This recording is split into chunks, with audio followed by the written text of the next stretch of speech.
네, 여러분 안녕하세요. 계속해서 2교시 수학 영역에 대해서 계속해서 분석하도록 하겠습니다. 여러분들 2020학년도 수능 6월 평가원 계속해서 분석하고 있는 저는 송티입니다.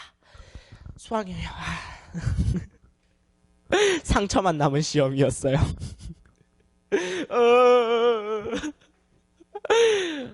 자, 제가 수학을 치고 나서 멘탈이 나가가지고요. 원래는 이제 6월 평가원을 그 주에 여러분들한테 분석해서 알려드리겠다라고 했는데 4일 동안 반성의 시간을 좀 갖고 여러분들과 했습니다. 언론에서 얘기하는 것만큼 쉽지 않았어요. 수능 쉬웠다, 뭐 2019 수능이랑 비슷했다 이런 개 소리들을 하는데요. 때려주고 싶어요. 쉽지 않았어요. 절대로 시험장에서 이 문제를 마주했을 때 그 학생들이 절대로 이걸 100분 안에 풀겠다는 생각을 할 수 없었고요. 29번, 30번의 정답률이 그걸 얘기해 줍니다. 근데도 학원가는 계속해서 뭐 수학이 쉽다느니 뭐 이상한 소리들을 해요. 왜 그런지 이제 한번 봅시다. 자, 수학이 쉬웠다고 하는 이유는 이걸 겁니다. 계산량이 줄었다는 거예요. 자, 그래서 진짜 계산을 몇 줄? 한 5줄 정도 하면 문제가 다 풀리게 돼 있어요. 4점도. 계산이 간다는 거 시켜. 그러면 분명히 수학이 쉬워야 되는데 왜 어렵지? 요거예요. 작년 수능을 생각했던 친구들이 이번 6월에 망했을 거예요.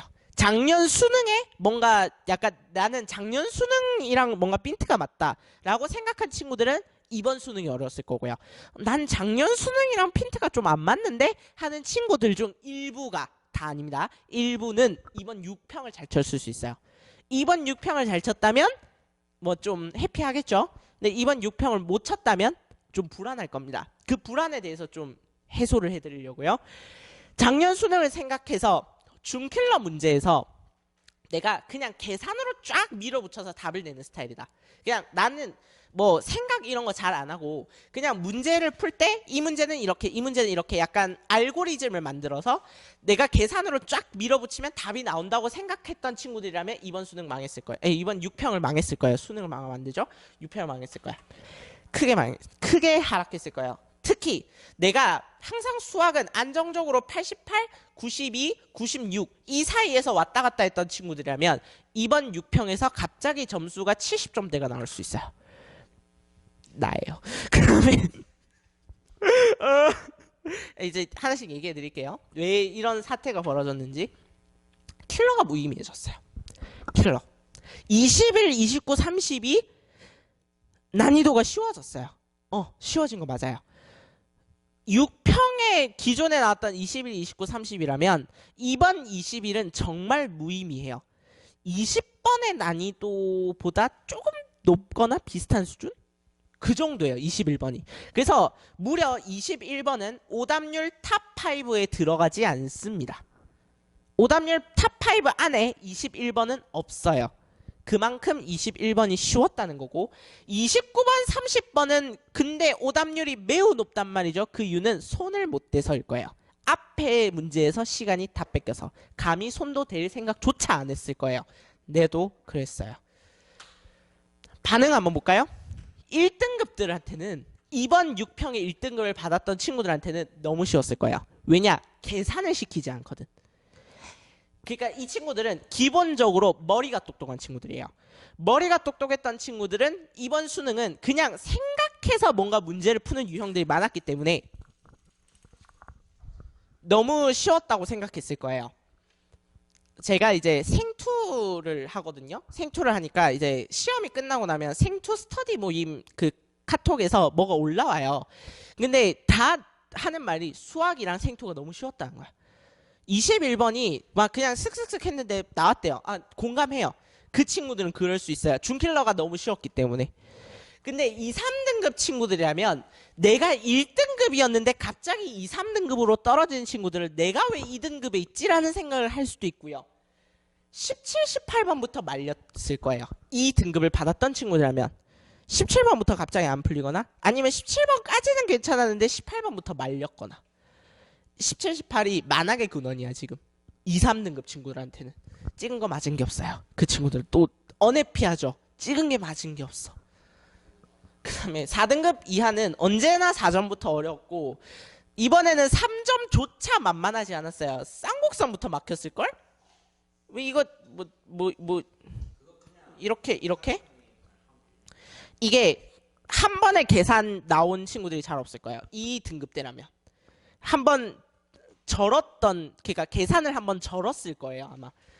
잘 안 돼서 3점부터 이제 느낌이 쎄한 거지. 그 다음에 등급 컷 아름다워요. 88, 81, 73. 이 등급 컷이 얘기해 주는 게 뭐냐면요, 일단 29번, 30번은 대부분 못 풀었으니까, 그러면 88이 나온 이유는 뭐냐? 27번 때문입니다. 확통 문제. 그 주머니에서 꺼내는 문제 다 틀렸어요. 그것 때문에 88인 거지 이번 수능이 88이 나올 이유가 전혀 없어. 아, 이번 6평이 81, 73. 2019 수능은요 92, 88, 81이었고요 2018 수능은 92, 88, 84예요 이번 수능 등급 컷도 뭐 이 섣불리 예측하는 거는 좀 위험한 일이긴 하지만 92, 88, 84에서 81일 거예요.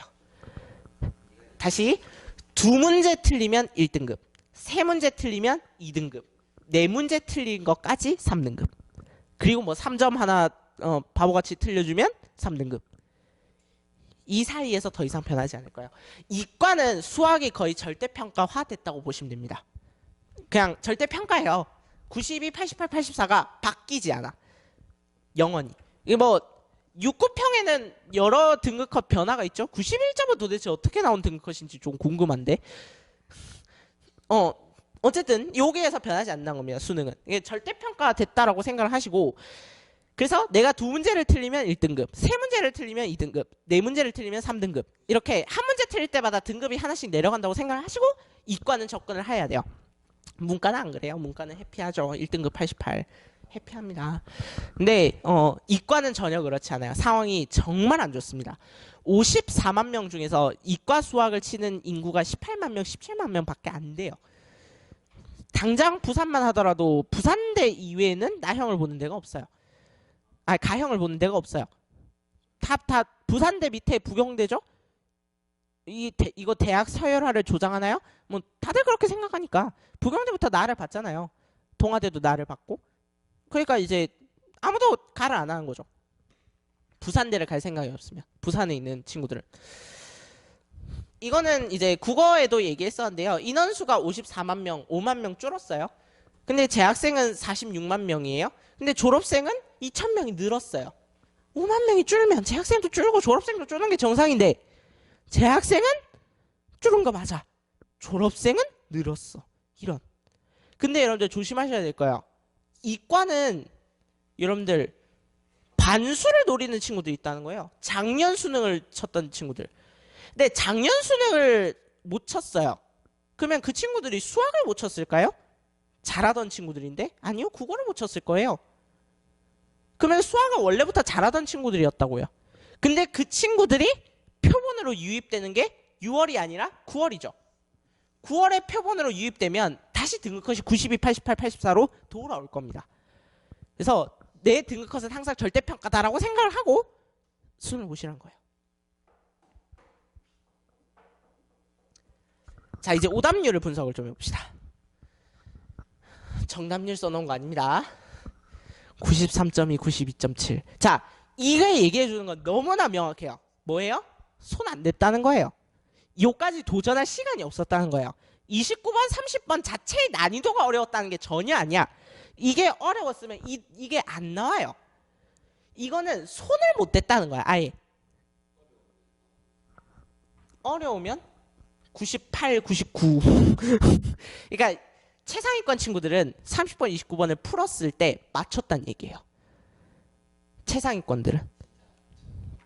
근데 이번에 이렇게 정답률이 높은 이유는 답이 12랑 24인 찍을 수 있는 숫자를 내줬기 때문에 찍은 친구들이 많은 것으로 보입니다. 답이 뭐 216 이런 거면 오답률 98% 이렇게 떠요. 이 12로 찍은 친구들이 많나 보지 이번에. 어쨌든 네, 일단 여기는 손을 못 댔다는 거고, 그러니까 문제 자체의 난이도가 어렵지 않았어요. 여러분들 한번 풀어보세요. 진짜로 어렵지 않았다니까. 29번 작년 수능 29번이랑 똑같은 문제 또 나왔어요. 뭐 거기에 후반전이 좀 추가된 느낌은 있지만 3위가 확률 통계고요.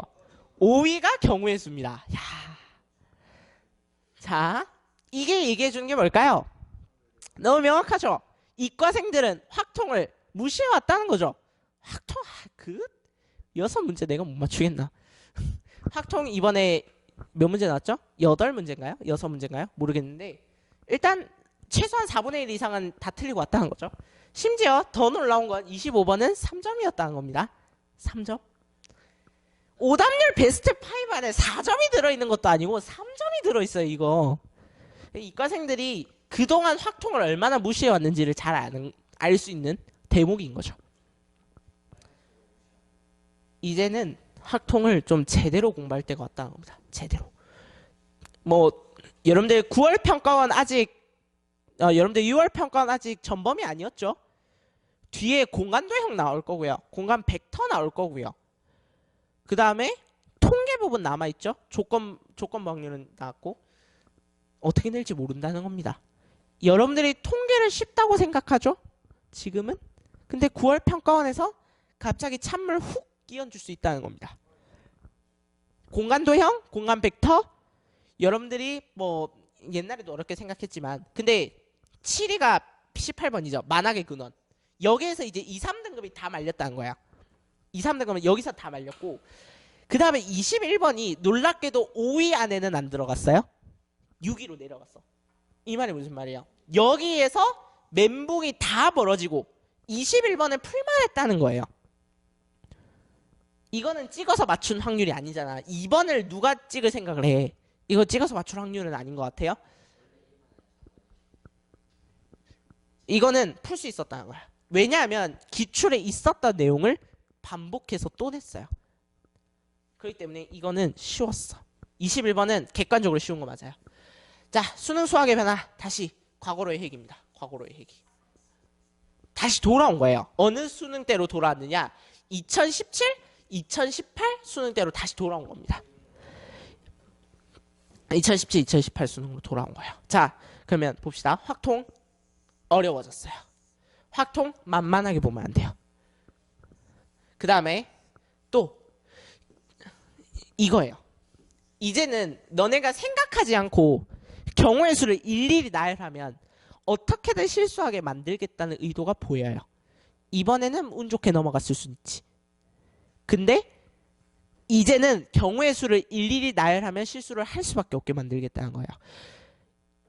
1등급 친구들 중에서 27번 틀린 친구들이 많은데 그 이유는 뭐냐면 경우의 수를 일일이 나열하려고 해서 그런 거예요. 그 친구들이 아마 1등급 88점 친구들 중에 그런 친구들 많을걸? 뭐 3, 1 이런 거 3, 2는 적었는데 3, 1은 안 적었어요. 이런 친구들 되게 많을걸? 그러니까 이런 식으로 여러분들한테 실수를 유발하는 문제를 자주 주는 거죠. 자, 계속해서 이어가도록 하겠습니다. 확통 난이도 올라갔다. 여러분들 절대 만만하게 보면 안 되고 경우의 수를 일일이 나열하면 실수를 유발할 수밖에 없는 문제를 내놓습니다. 자, 그러면 이거에 대한 해답은 뒤에서 얘기하도록 하고요. 그 다음에 기백. 기백은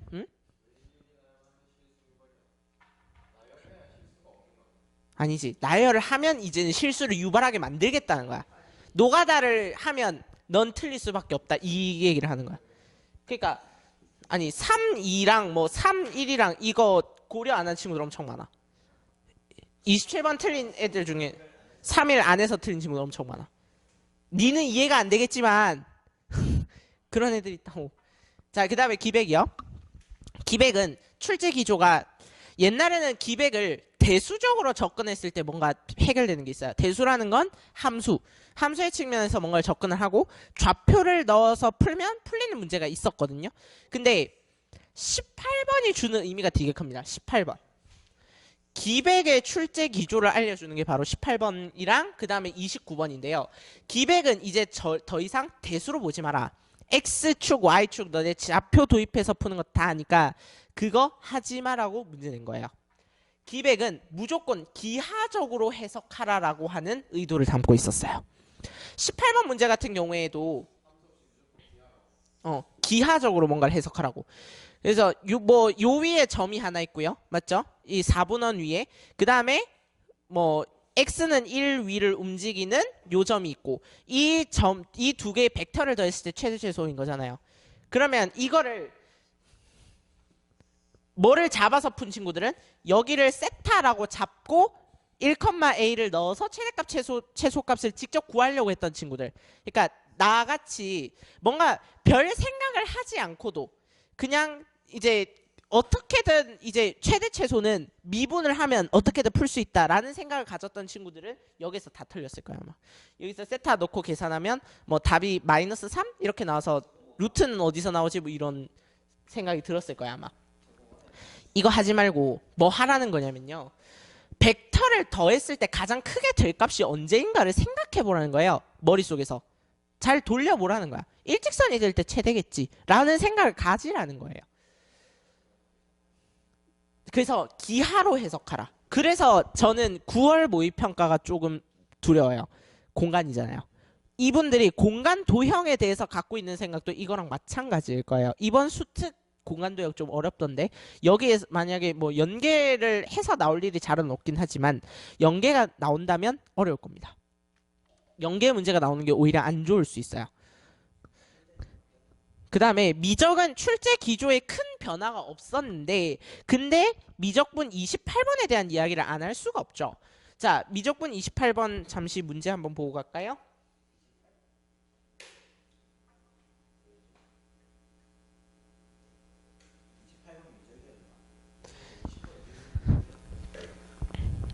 그건 네가 공부를 덜 한 거야. 그건 네가 공부를 덜 한 거야. 자, 삼각함수 극한이잖아. 이게 미적이 기백이야?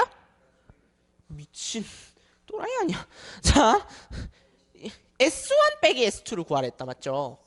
근데 S1 빼기 S2를 구할 수가 없거든요. 그게 직접 구할 수가 없어. S1을 따로 S2를 따로 이렇게 구할 수가 없었다고. 이 네모난 데다가 요런 거 있는 걸 어떻게 구할 거야? 맞지? 자, 그래서 이 문제가 오답률이 굉장히 극명했는데요. 자, 근데 많은 친구들은 이제 뭐라고 생각하냐면 이 문제를 왜 틀려? 삼각함수 문제 중에 쉬웠는데?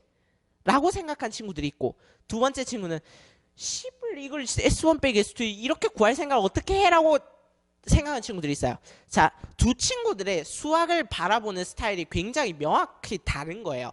저는 이제 전자 쪽인데 이 문제를 왜 틀렸냐 쪽이긴 한데 4일 동안 생각을 해봤지. 이 문제가 왜 이렇게 오답률이 높은가에 대해서. 이때까지의 출제 기조가 어땠냐면 길이를 찾는 게 그렇게 어렵지 않았어요. 넓이를 찾는 것도 그렇게 어렵지 않았어. 옛날에는 그냥 기본 도형의 넓이를 찾는 거였단 말이에요. 그러니까 뭐 삼각형인데 요렇게 직각이 있는 이게 작년 6평이었을 거예요 아마. 그러면 요 길이 찾고 요 길이 어떻게든 찾으면 계산이 어렵게 됐었거든. 옛날에 그러니까 2019년도에 출제 기조가 어땠냐면 길이를 찾는 걸 쉽게 줬고요. 길이는 쉽게 찾을 수 있는데 뭐가 어렵게 줬냐면 계산이 어렵게 줬어요. 계산하면 막 시컨트 나오고 막 이거 어떻게 풀지 막 이래서 복잡하게 나오고. 근데 이제 요 파트 출제 기조가 이게 아니었다는 거예요. 재작년 2017년도 수능이랑 좀 비슷했어요. 길이를 찾는 게 오히려 어렵고요. 계산은 간단하게 나와요. 그런 출제로 바뀌었단 말이에요. 그래서 이제는 어떤 연습을 해야 되냐면요. 기본 도형이 아닌 요런 도형이 나왔을 때 내가 어떻게 넓이를 찾을 것인가 길이를 찾을 것인가 그거에 대한 연습을 했었어야 돼요. 근데 그 연습이 많이 되어 있었던 친구들이라면 28번이 쉬웠을 거예요. 그러니까 기출 문제를 풀었을 때 내가 최근 한 2년 정도의 기출만 풀고 대충 이건 이렇게 하면 되고 이건 이렇게 하면 되고를 그냥 그렇게 생각하고 이 문제를 풀었다면 절대 안 풀렸을 거고요. 근데 2015년도, 2014년도, 2013년도 그러니까 이거랑 관련된 문제를 엄청나게 많이 풀어봤던 친구들이라면 이 문제에 대한 감각이 어느 정도 있었을 거라고요. 됐죠? 이거는 기출 분석의 차이예요. 자, 그래서 이 문제 유형은 두 가지 스타일이 있는 겁니다. 첫 번째, 길이를 어렵게, 계산을 쉽게. 두 번째, 길이를 쉽게, 계산을 어렵게. 이번에는 1번이 나온 거예요. 그리고 이번 수능의 기조를 봤을 때 이 1번이 계속해서 유지될 가능성이 높습니다. 9월에 2번으로 나오면 이제 둘 다 공부하라는 계시겠죠? 어쨌든 둘 다 대비는 하고 있어야 된다고. 근데 우리는 애널라이즈에서 이미 했잖아. 계산을 어렵게 냈을 때의 해결책을. 근데 길이를 어렵게 냈을 때의 해결책 없어요. 그건 해야 돼. 응? 그거. 자, 그러면 S1 빼기 S2에 대해서 이제 이 문제를 못 풀었던 친구들이라면 한 번쯤은 생각해 봐야 될 게 S1을 못 구하겠어요. S2도 못 구하겠어요. 근데 굳이 왜 S1 빼기 S2겠냐고. 각각을 구하는 문제가 많긴 하지만 이건 차를 구하랬잖아요. 근데 S1을 구해야 되겠다고 생각을 해서 봤더니 뭐 이 문제를 맞춘 친구들이라면 다 알 거예요. 이 부채꼴의 넓이에서 일단 이 직각삼각형은 어떻게든 뺄 수 있어. 근데 요걸 못 구하겠잖아. 맞지? 요걸 못 구하겠고. 그리고 S2를 한번 쳐다보는 거야. 요 부채꼴에서 흰 걸 못 빼겠잖아요. 흰 거. 그러면 이 흰 게 문제네. 흰 걸 S3를 하는 거야. S3.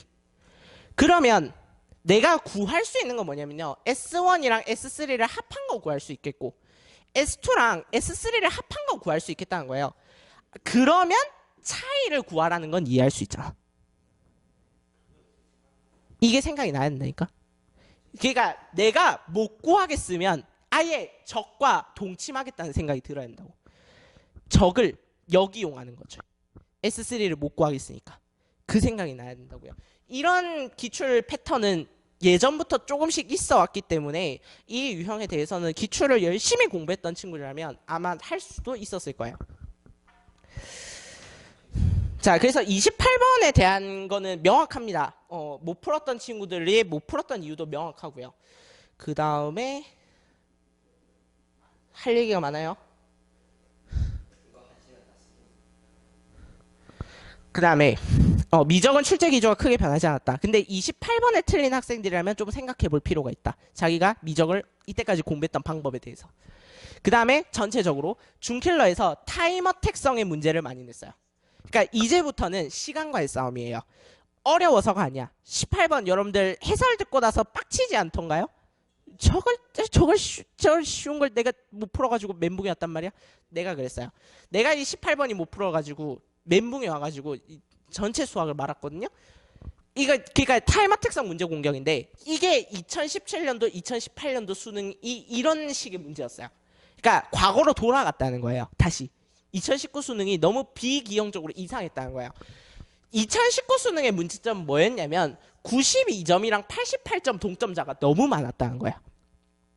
그러면 수능의 목적은 결국에는 정시에서 줄을 세우는 거거든. 수능 최저가 아니야. 수능 최저 맞춘 애들은 그냥 맞추는 거고 가장 수능을 출제하는데 가장 중요한 요소가 정시에서 애들을 줄을 세우는 건데 서울대는 수학 반영 비율이 120%란 말이야. 그런데 92점, 88점 동점자가 너무 많으니까 이거 줄을 세울 수가 없는 거지. 그래서 그렇다고 그러면 이제 국어를 어렵게 내서 줄을 어떻게든 세웠어요. 작년은. 근데 이제는 국어가 어려운 것도 아니잖아. 그러니까 이제 다시 수학 난이도를 올리는 방향으로 갔다고요. 그래서 타이머 특성 공격을 했기 때문에 여러분들이 이제 타이머 택에 대해서 좀 생각해 볼 필요가 있어요. 그래서 21번, 29번, 30번 요 딱 세 문제를 제외하고 여러분들이 이제 60분에서 70분 안에 문제를 푸는 연습을 해야 돼요. 그리고 이 나머지 세 문제에 40분을 투자하겠다는 생각으로.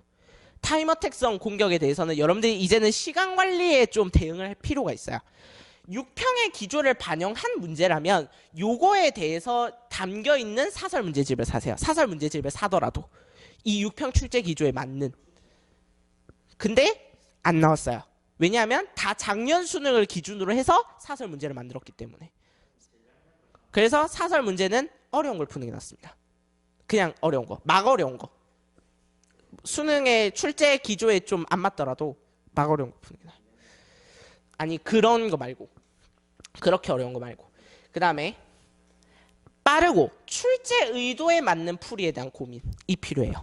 그러니까 제가 이제부터 이 문제는 이렇게 푸는 것이 가장 효율적인 방법이었어 라고 이야기를 할 텐데요. 여러분들의 반응이 좀 눈에 보이거든요. 아니 그냥 내가 푸는 방법대로 풀어도 별 시간 차이가 없을 것 같은데 아니 그 말이 아니라 그러니까 시간을 이제 절약하는 것도 뭐 6평에서는 그냥 뭐 이렇게 풀어도 시간이 똑같고 저렇게 풀어도 시간이 똑같고 할 수는 있었다고. 근데 이 출제위원들이 이렇게 풀었을 때 가장 문제가 빨리 풀리도록 했다는 거예요.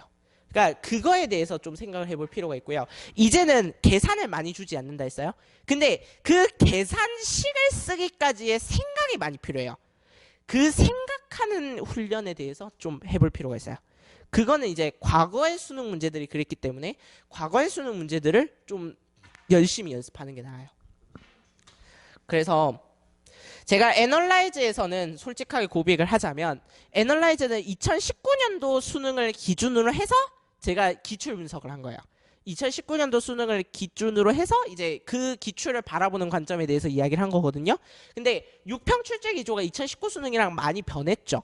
그래서 이제 애널라이즈 강의로는 부족하다고 생각을 해서 이제 프레딕트 앤 프랙티스를 원래 안 하려고 했는데 P 커리큘럼을 열 겁니다. 그래서 이번 6평의 기조에 맞게 다시 한번 우리 기출 분석이랑 그 다음에 시중에 좋은 문제집이 있다면 여러분이랑 나랑 같이 사서 풀어봅시다. 그리고 누가 더 좋은 풀인지 한번 비교해 봅시다. 그러면서 같이 한번 해보기로 해요. 애널라이즈 끝나면 하는 거지. 바로. 기말고사 끝나면 7월 학평이잖아. 7월 학평 끝나면 아마 바로 프레딕트 앤 프랙티스 할 거예요. 방학 때 계속 하는 거지. 안 해? 나를 위한 강의라니까 너를 위한 강의가 아니야. 학교에서. 어차피 방학 때 학교 텅텅 빌 거 아니야. 그 다음에 여러분들 자, 이 출제 방향이 되게 된 이유가요. 정치적인 이면이 깔려있는데 국어 시간에도 얘기했지. 사교육 걱정 없는 세상이라는 곳이 있어요. 사걱세라고. 사교육 걱정 없는 세상. 국어 시간 했어. 국어 시간. 사교육 걱정 없는 세상. 딱 여러분들 이름 들었을 때 뭐 해요? 사교육을 근절하겠다라는 게 눈에 보이는 단체죠. 이곳에서 평가 원장을 고소했어요. 2019 수능을 치고. 국어가 막 비기형적으로 어려웠잖아요. 그러니까 평가 원장은 항상 하는 말이 있어요. 해야 하는 말이 있어요. 고교 과정을 충실히 이수한 누구나 만점을 받을 수 있도록 하였다. 근데 사걱세는 뭐라고 얘기하는 거냐면 야, 이따구로 시험을 내놓으면 누가 만점을 받느냐. 물론 만점을 받는 사람이 있었지만 그래서 제가 국어 시간에도 얘기했는데 난 누구나라고 했지 아무나라고는 얘기 안 했다. 뭐 이런 의미가 담겨있긴 한데요. 어쨌든 고소했어요. 그렇기 때문에 그리고 언론에서 작년에 국어랑 영어가 너무 어렵다고 막 씹어댔어요. 미친 듯이 씹어댔다고. 영어가 1등급이 5%였어. 5%. 그러면 상대 평가로 잘랐을 때 1등급이 90점이란 얘기거든. 영어가. 이런 미친 시험이 어디 있냐. 그래서 고소했어요. 그래서 어떻게 하는 겁니까? 이제는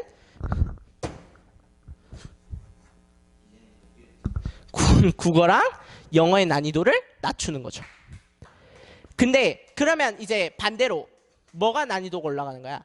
수학이랑 탐구의 난이도가 반대로 올라가는 거죠.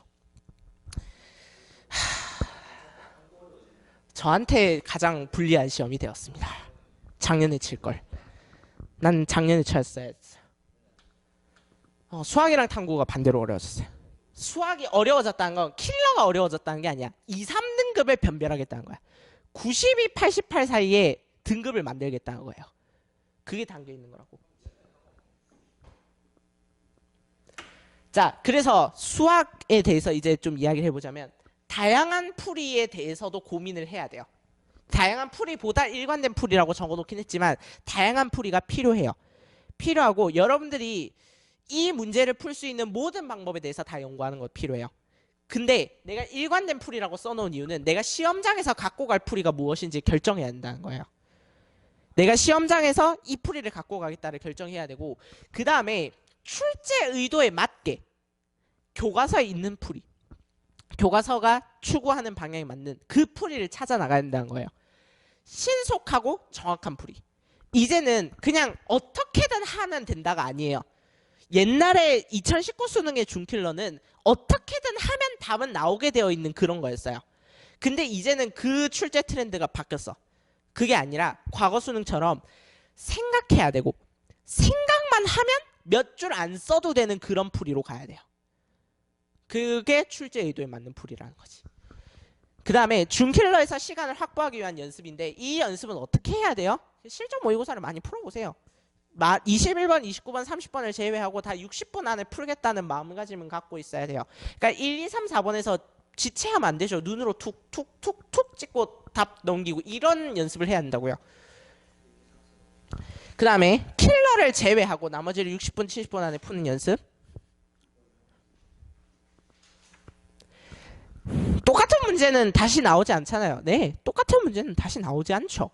근데 우리가 왜 6평을 이렇게 미친 듯이 분석하고 제가 여러분들한테 6평을 분석한 결과 이렇게 목이 터져라 얘기하는 이유는 똑같은 문제는 다시 나오지 않지만 나는 다른 문제를 똑같은 이유로 또 틀릴 거예요. 다른 문제를 똑같은 이유로 틀려서 똑같은 등급을 또 맞아올 거기 때문이에요. 그래서 여러분들이 6평을 분석해야 되는 이유고요. 내가 문제점이 뭐였는가를 철저하게 깨달아야 될 필요가 있어요. 저는 4일 동안 그 작업을 했습니다. 4일 동안 수학을 치고 멘탈이 나간 이후에 객관적으로 돌아가가지고 내가 뭐가 잘못됐는가를 하나하나 다 분석했어요. 섬뜩한 말인데 6평 오답 정리 안 하면 수능 오답 정리해야 되는 사태가 벌어질 수도 있어요. 뭐 재수 안 할 거면 상관없는데 정리해야 되는 사태가 올 수도 있다. 제발. 자, 이제 하나씩 얘기해 봅시다. 하나씩. 13번. 13번부터 뭔가 느낌이 쎄한 친구들이 있었을걸? 3점인데 계산을 한번 절었던 친구들이 있었을 거야. 쌍곡선에서. 그냥 하면 되는데 맞지? 그래서 평면곡선은 이제 27, 28 이런 데서 등장하지 않아요. 수능에는 27, 28에서 갑자기 막 타원이랑 원이랑 막 이렇게 해가지고 막 최대 최소 찾고 이 문제 안 내겠다는 거예요. 이제 평면곡선의 위상은 쭈그러들었다는 거야. 이제 고전적으로 많이 내던 영역들은 많이 사라진 상태예요. 근데 또 모르지. 9평에 그걸 낼 수도 있어요? 낼 게 없어서? 그럼 해야지. 아니 그렇다고 내가 안 하겠다가 아니잖아. 하긴 하되 여기에 방점을 두지 말라는 거야. 덜 해도 된다는 거고 더 하려면 여기를 더 하는 건 비효율적이다 이런 얘기인 거지. 일단 기출 분석은 다 되어 있다는 전제 하에서 내가 얘기하는 겁니다. 기출은 어느 정도 풀어봤다는 전제 하에서 얘기하는 거야. 너한테 해당되는 얘기가 아니라고. 너한테는 해당되죠. 그 다음에 16번 목세 미분법으로 풀었다면 잘못 푼 겁니다. 아니 내 말 들어봐. 아니 목세 미분법으로 풀었다는 게 그 2의 x분의 뭐 fx 코사인 x 이거 미분하는 거야. 이게 gx인데 g 프라임 파이가 뭐 2의 파이 g 파이 아니 목세 미분을 하면 되지. 목세 미분법으로 풀지 말고 최소한 곱했거나 아니 이건 문제를 하나씩 설명하면서 합시다. 이걸 내가 넣어놨는지 모르겠는데 안 넣어놨네요. 안타깝게도 말로 떼어야겠네.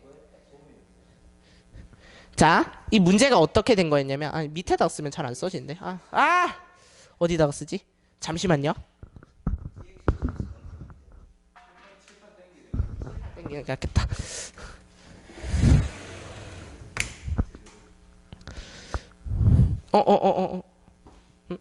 응? 보드마카 갖고 왔는데? 나 분명 갖고 왔는데? 아니 나 갖고 왔어. 갖고 왔다니까? 나 분명히 갖고 왔는데?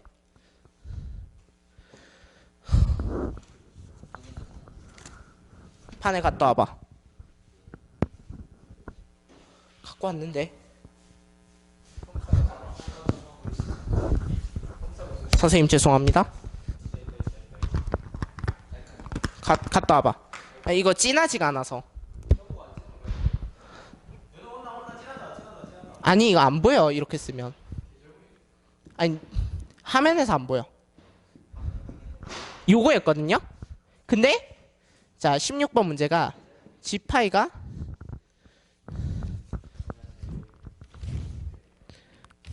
fx 코사인 x 맞고 그 다음에 g 프라임 파이가 2의 파이 제곱 g 파이. 자, 이거를 몫의 미분법으로 그냥 G'X는 해서 밀었던 친구들이라면 이거 잘못된 풀이에요. 이건 별로인 풀이라고. 최소한 뭐 했어야 되냐면 gx 곱하기 2x 제곱은 fx 코사인 x 해놓고 그냥 곱의 미분법을 하는 게 그나마 제일 생각할 수 있었던 풀이에요. 근데 이것도 사실 맞는 풀이는 아니에요.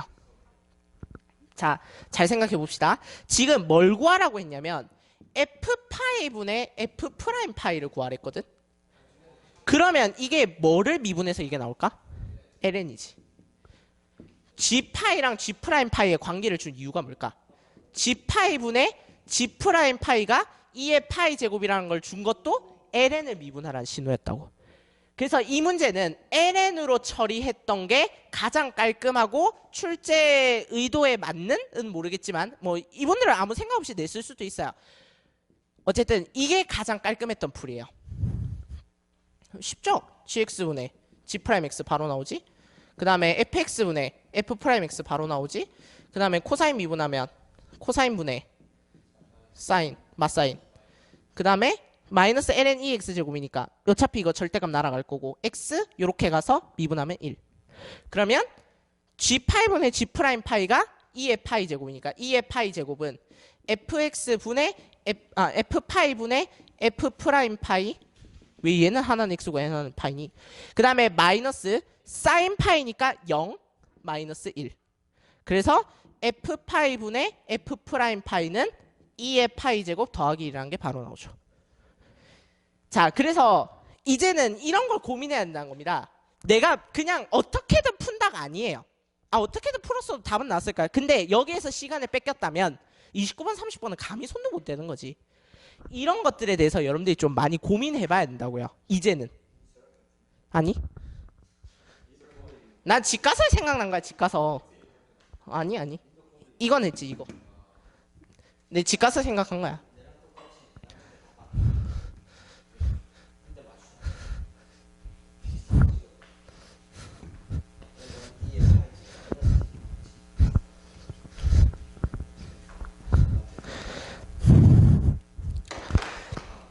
자, 16번에 대한 이야기 했고요. 그 다음에 17번에 대한 이야기 합시다.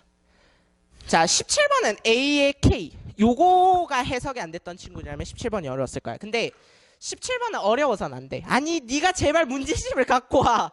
연우 걸 보던가.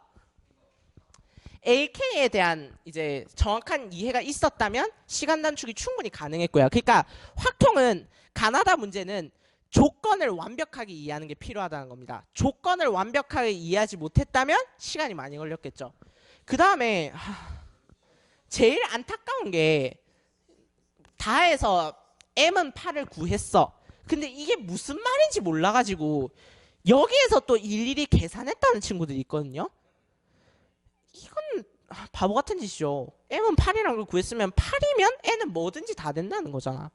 그러니까 N은 8이었을까? N. 그러니까 자기가 뭘 하고 있는지에 대한 확신이 없다면 이런 짓을 벌일 수 있거든. 그러니까 확통에 대해서는 정확하게 발문을 이해하고 그 다음에 내가 소신에 맞게 계산하는 거, 그런 연습이 필요하다는 겁니다. 17번을 틀렸던 친구들이라면 그런 걸 좀 생각해 보세요. 18번에 대해서 할 얘기가 많습니다. 내가 18번을 틀렸기 때문에. 기백의 출제 방향을 알려주는 거고요. 기백을 대수가 아닌 기하의 입장에서 해석하라는 겁니다. 자, 그러면 18번에 대해서 좀 이야기를 해봅시다.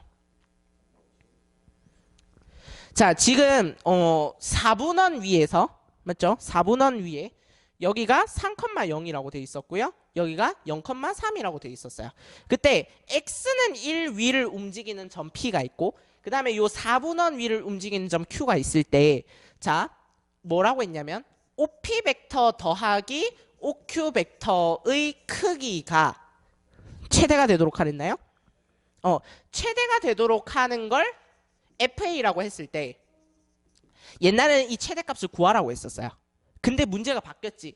FA가 5가 되도록 하는 A 값을 구해봐 라고 되어 있잖아요. 그러면 이제 뭐에 대해서 생각해 보라는 거냐면 이 벡터의 합의 최대에 대해서 생각해 보라는 건데 우리 애널라이즈에서 했던 게 좀 안 통했어요. 옛날에 이제 벡터 더하기 하면 내가 뭐라고 가르쳤냐면 삼각형, 평행사변형, 그 다음에 분점 벡터로 해석하거나 제곱하거나 다 안 되거든요. 제곱해도 이상하죠. OP에 OQ 내적. 분점 벡터 더 이상하죠. PQ의 중점을 잡을 겁니까? 안 되죠. 이 문제는 벡터의 가장 원시적인 걸 묻는 겁니다. 그러니까 이제는 그런 식으로 니네가 벡터를 접근해서는 안 풀리게 만들겠다는 거죠. 간단하게 생각하는 거예요. 최대한 간단하게. 벡터를 더해서 최대가 되래. 그럼 언제 최대겠니? 일직선이 될 때겠지. 일직선이 아닐 수 있잖아요. 아닐 수 있지. 언제일 때? P가 밑에 있어. 그러면 OQ가 최소한 여기 있어야 최대가 되지 않겠어요? 이거에 대해서 생각해 보라는 거였지. 다시 얘기할까요?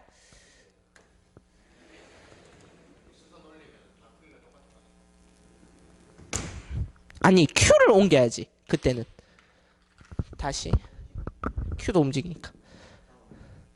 자, 이 문제를 실패했던 친구들은 일단 나는 쌤이 이렇게 풀었다는 걸 보고 나도 안심했어. 내가 병신은 아니구나.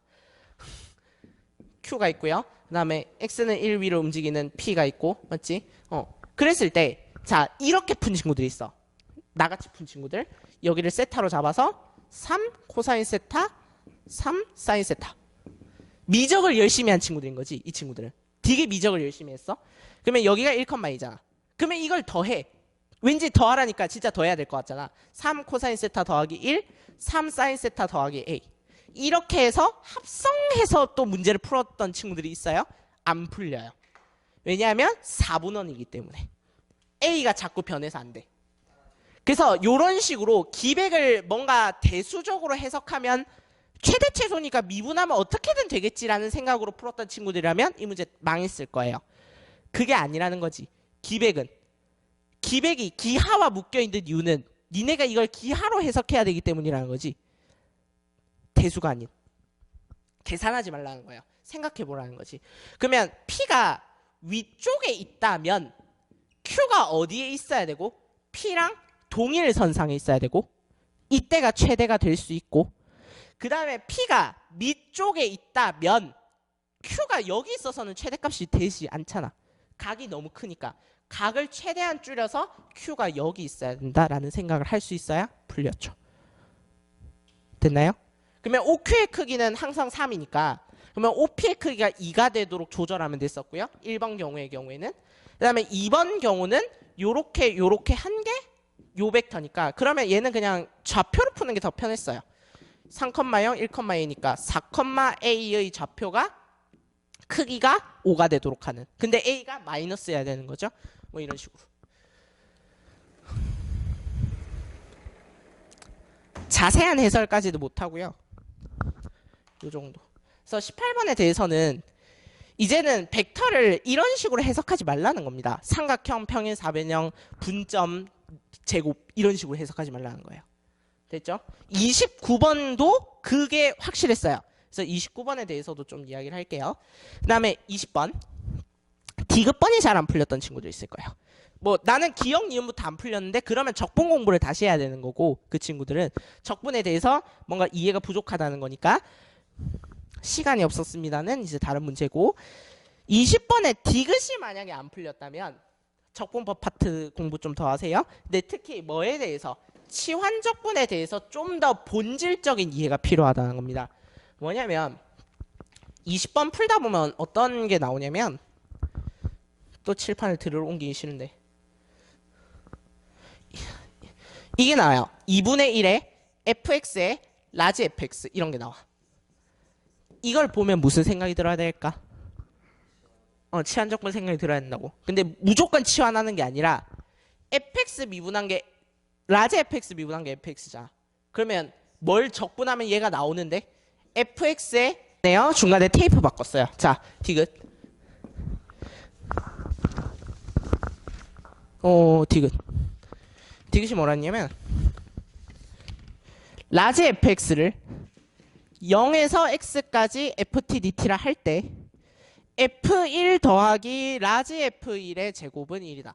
이거는 미안한데 생각을 너무 많이 한 친구들은 이거 당황했을 거야. 아니 F랑 지 원시 함수랑 뭔가 조작해서 이게 일정한 값이 된다고? 이게 이상했던 친구들이 있었을 텐데 그냥 아무 생각 없이 풀면 아무 생각 없이 푸는 건 좀 아니고 좀 생각을 하고 풀면 F'X가 아까 뭐였습니까? 마이너스 2fx에 0에서 x까지 ftdt죠. 그러면 라지 fx네. 뭐 할 생각이 들어야 된다고? 아니 0에서 x까지 ftdt니까 쟤를 라지 fx라 한 다음에 그럼 이거 라지 fx로 바꾼 거야? 이거밖에 없어? 그럼 이거 뭐 할 생각이 들어야 된다고? 적분할 생각이 들어야 된다고. 바로. 왜냐하면 라지 fx를 미분한 게 fx잖아. 얘가 라지 fx로 바뀌었다고. 그러면 라지 f 프라임 x는 fx잖아. 그 다음에 여기 0 넣으면 라지 f 0은 0이지. 봅시다. 그러면 f 프라임이니까 fx는 그 다음에 라지 fx의 제곱에 마이너스 붙은 거죠. 그럼 이제 1 넣으래. 그러면 여기에 c가 붙어야 되지. c가 붙어야 되고 그러면 f1 더하기 라지 f1의 제곱은 얼마입니까? c죠. 그럼 이제 c를 찾아야 되는데 c 어떻게 찾지? 여기 있네. f0은 1 f'0은 0 이거 갖고 찾는 거야. 그러면 0 넣어봅시다. 0 넣으면 f0 더하기 라지 f0의 제곱은 얘도 c여야 되지. 근데 f0이 얼마? 1 라지 f0은 0 c1이네. 답 1 맞죠? 기니 다 맞는 거라고. 됐죠? 그러니까 어려웠던 게 아니에요. 어떻게 치면. 근데 어려웠어요. 어떻게 보면. 학생들의 입장에서는 어려울 수밖에 없는 시험이었어요. 이런 문제들을 한꺼번에 못 안았으니까. 근데 학원 선생님들 입장에서 학교 선생님들 입장에서는 애들이 이걸 왜 못 풀지? 라는 생각이 들 수밖에 없는 그런 시험이었다고. 여러분들도 집 가서 풀면 풀리거든요. 해보면. 어려운 거 아니라는 생각이 좀 들거든. 그래서. 그 다음에 자 21번. 2016 수능 21번을 풀어봤다는 친구들이라면 누구나 다 기억하고 있을 겁니다. 안 풀어봤다면 제발 풀어. 넌 그리고 애널라이즈에서 했어. 말고 21번도 풀까? 지금 몇 분 남았어? 풀 시간 없겠네. 자 그리고 21번 대부분의 선생님들이 역함수 미분법 해서 푸는데요. 난 역함수 미분법 안 좋아합니다. 왜냐하면 역함수 미분이라는 게 결국에는 그거 아니야? 역함수 미분이 결국에는 여기서 나온 거잖아. fx를 역함수에 씌우면 x다. 그래서 합성함수 미분에서 나온 거거든. 그러니까 나는 그냥 역함수 미분 안 해요. 웬만해서는 그냥 합성함수 미분으로 다 처리해버리지. 이렇게 하면 또 내가 풀이를 해줘야 되잖아. 잠깐만 보여줄게요. 잠깐만. 어차피 뒷부분 25번, 27번 이런 것들은 풀이 안 할 거니까. 30번도 내가 풀이해봤자 별 의미가 없는. 상규씨까지 할까? 상규씨까지 할까? 30번? 난 할 생각은 있는데.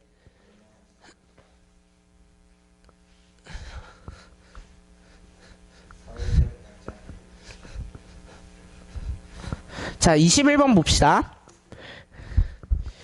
자 21번에 요식까지 구했던 친구들이라면 이제 반은 성공한 거네. 일단 x제곱분의 1-ln x f'x거든요. 이거 미분해보면 이게 기울기가 t인 직선이 접한댔잖아. 그러면 얘가 t일 때 그때의 접점의 x좌표를 gt를 한대. 그러면 x를 뭐로 바꿔? gt로 바꿔. 이까지는 했으면 뭐 그러면 여기까지는 이해가 됐잖아. 근데 원점에서 y는 fx에 끈 접선의 기울기가 a래. 그러면 원점에서 y는 fx 그러면 접점을 모르겠으니까 k, k분의 ln k 이렇게 잡을게요. 여기를 끄었을 때 이렇게 접한다는 거잖아. 요게 접선의 기울기를 했으니까 그러면 이 직선의 기울기랑 여기에서의 미분 계수가 같아야 되는 거지. 그러면 이 접선의 기울기는 k 제곱분의 lnk 이렇게 나오고요. 그 다음에 얘의 미분 계수는 k 제곱분의 1 마이너스 lnk. 요 직선의 기울기 k분의 lnk. 네가 시험지를 갖고 왔으면 바로 이해했을 건데. 그러면 k가 얼마가 나와요? 루트 2가 나와요. 이거랑 이게 같아야 되니까 루트 2가 나와요. 그 다음에 그때 접선의 기울기를 a라고 한대. 그러면 a가 얼마야? 여기 넣어보면 되지. 2분의 1, 2분의 1. 그러면 2분의 1이 나오지. 그 다음에 봐봐. 접선의 기울기가 a일 때 이게 t인 거잖아. 그러면 gt를 구하라는 의미였다고. ga를 구할 수 있겠죠. 그때의 x 좌표 k네. 이게 GA네. 자, 21번을 거의 다 왔는데 못 푼 친구들은 GA가 뭔지 몰라서 틀린 친구들이 많아요. GA는 기울기가 t일 때 x 좌표를 했으니까 루트 2라고. 그러면 봐봐. 근데 a 곱하기 g 프라임 a를 구하래. 쌍 프라임. 그럼 뭐하지? 이걸 미분하면 되잖아. 굳이 이걸 역함수로 바꿔야겠냐고. 요걸 t, 요걸 g 역함수 t 이런 식으로. 아니 그냥 나는 그냥 여기서 요것도 귀찮으면 뭐 하는 거야? ln 씌우면 돼. 요것도 귀찮으면. 근데 ln 안에 ln 있으니까 그건 좀 이상하잖아.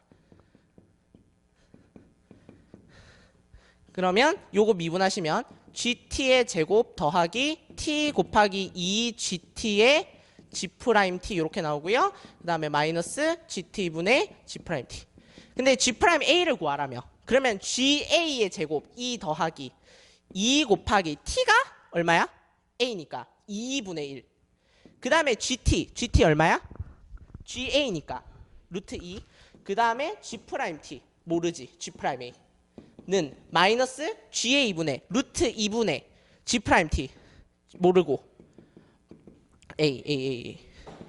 그러면 계산 열심히 하시면 g 프라임 a가 바로 나옵니다. 마이너스 2분의 2 루트 2 이렇게 나와요.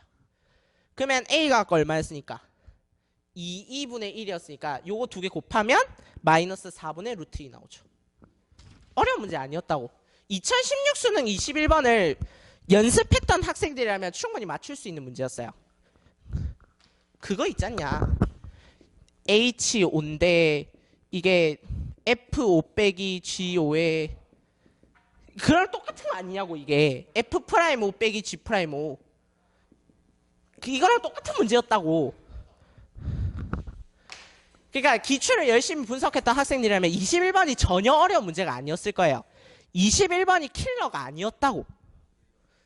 근데 안 풀렸다는 건 연습을 많이 해야죠. 그래서 미분에 대한 이해가 완벽하게 되지 않은 상태에서 21번 짧은데 도전해볼까 하면 피만 보고 시간만 버리고 그랬을 수도 있어요. 25번 이제 서술형 얘기를 해야 되는데 서술형이 더 심각하죠. 이과 애들이 이제 개판 5분 전을 버린 게 서술형이잖아. 서술형은 아니고 단답형.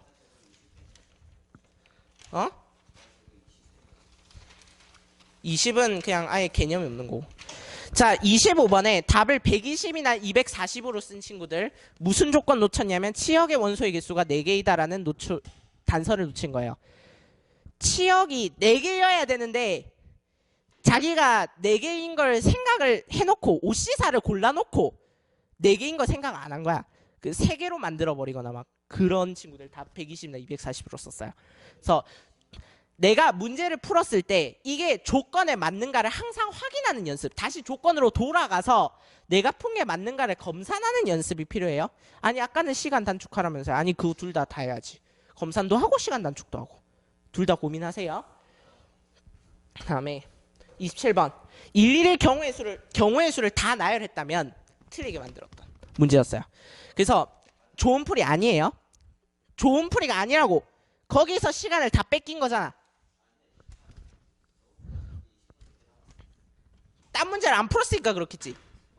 그 다음에 자 근데 27번에 내가 생각했을 때 가장 좋은 풀이는 뭐냐면 가장 좋은 풀이는 아니 오늘 왔다 갔다 너무 많이 했네. 중요한 날이니까 되게 중요한 날이니까 A1, A2, A3 요렇게 숫자를 나열하는 거 아니야. A4, A5, A6 요렇게 숫자를 나열하는 거 아니야. 이게 이것보다 클 확률이잖아. 근데 이게 이것보다 클 확률이나 이게 이것보다 작을 확률이나 똑같은 거 아니야? 그렇게 어그로를 꼭 끌어야겠니? 똑같은 거 아니냐고. 여러분들 어차피 이거 다 뭐로 풀었을 거야? 경우의 수로 풀었을 거야. 그러면 경우의 수면 이게 이것보다 클 경우의 수나 이게 이것보다 작을 경우의 수나 같잖아. 그러면 m이 n보다 클 경우 확률이나 m이 n보다 작을 확률이 같다면 뭐만 계산하면 m이 n과 같을 확률만 계산하면 이거는 그냥 2로 나누면 되잖아. 이게 15분의 1이었어요. 그래서 15분의 7, 15분의 7 가장 좋은 풀이었죠. 근데 이게 생각이 났을 리가 만무하고 그런데 경우의 수를 그러니까 내가 얘기하는 일일이 나열한다의 기준은 뭐냐면 3, 1, 3, 2 그거 나열하지 말라는 게 아니라 그거 나열해놓고 그 다음에 이제 생각을 해보는 거지. 3, 2, 2, 3, 3, 2는 되고 2, 3은 안 되네. 이런 풀이는 좋은 풀이가 아니라고 일단. 그것보다 그니까 네가 제일 안 좋은 풀이를 했다고. 최악의 풀이를 했다고. 맞췄으면 뭐 좋겠는데 아니 이것만 맞출 게 아니라는 거지 내 말은. 딴 것도 맞춰야 된다는 거지. 그래서 자 계산을 줄이려는 연습, 최적의 풀이를 찾아가려는 연습 계속해서 이 얘기하고 있죠. 이걸 좀 생각해 보라는 거예요. 그 다음에 28번 S3에 대한 이야기 했었고요. 적과의 동침에 대해서 좀 생각해 보는 거지. 29번과 30번은 오답률이 비슷해요. 그 말은 29번과 30번은 다 손을 안 댔다는 소리예요. 이까지 간 애가 없었다는 거예요. 별로. 그러니까 여러분들이 좀 위로를 받아도 되는 게 나만 시간이 없었던 건 아니라는 거지. 다 시간이 없었다는 거예요. 근데 2019 수능 29번이랑 똑같은 문제예요. 이 문제. 어려운 문제는 전혀 아니었어. 그러니까 한번 해보세요. 내가 지금 시간이 없어서 풀이는 못 해드리긴 하는데 그 다음에 나중에 벡터 내적해야 되거든요.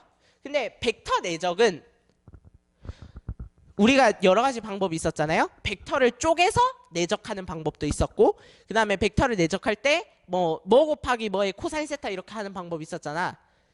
그게 중요한 게 아니었어. 벡터 내적을 어떻게 계산하라는 거였냐면 요렇게 있을 때 얘를 요걸로 정사형 내려서 요거 곱하기 얘로 계산해라는 거였거든.